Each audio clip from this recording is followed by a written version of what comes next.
I was recently just gifted 80 sheets of graph paper, which for me is like gold because I develop games for the tabletop. And I thought by having the graph paper, I would develop more games where you would need more constituent parts like chits and tokens and wooden blocks and things like that.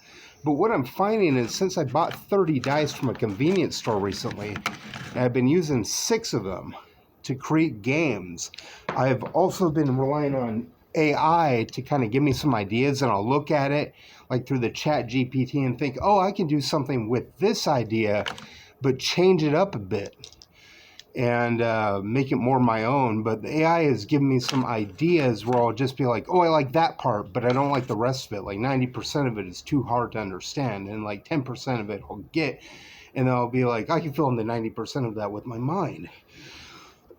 So I've created like 7 games. Here's one of them called Feudal Defenders, where you're building 6 different kinds of things. You're building like battlefields, and you're building waterways, and you're building pollution based on your gold mines, and you're building farms, and you're building where the white dice represent. Oh, the clergy. The clergy take out the pollution because they were the scientists back in the feudal times, right? So I use them. You place it adjacent to the pollution. So you really got to be mindful of where you place your pollution, because you can place your pollution next to gold mines or farms. But you have to place pollution if you place a gold mine. Like you might get a really good gold mine roll, and you're like, oh, I need 6 of those because that'll generate 6 points. But I got to put up 6 pollution, and I only rolled a 1 with the farmland, so I'm not going to lay farmland down. Even though farmland doesn't incur a penalty, it's a penalty because it's a 1.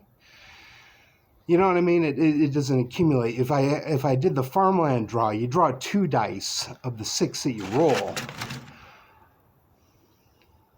See, 6 different colors of dice. You draw 2 of them, and I've developed like 7 games where you roll 6 dice and draw 2. I even had one where I used a 20-sided die to say one of the functions wouldn't work with a game that I developed, but that one I didn't really like that much. It's okay. I might take out the D20. My plan is to develop like 20 to 50 of these graph paper games, because I've looked and there's no graph paper dice books, like Rainier Knizia developed, or Rainier Knizia, or however you pronounce his name, is, I think, German. He produced a game book for dice and cards, which was really interesting, that my mom got me for my birthday one year that I asked for. And so I'm trying to go in that route with graph paper and dice. And I got a whole bunch of other shit too. Like I got a whole bunch of like little wooden blocks. I need more colors of blocks. I got 4 colors. And I really want 6, you know what I mean? I need some yellow in there, some other colors, you know what I mean? Besides the 4 that I already got. I just need more of what I got. I got 85 little wooden cubes, and the wooden cubes are like 14 cents a piece. So I got this game making kit that I've made that cost me about $100 to make with various constituent parts. I want to make a game like Risk using graph paper that doesn't have a lot of luck-based scenario in it, that has more skill. And the way I mitigated that luck thing was to add your farm element to your dice roll. So you got to keep track of your farm element, because that adds to your dice roll. I couldn't think of anything to make it worse, so I made something to make it better.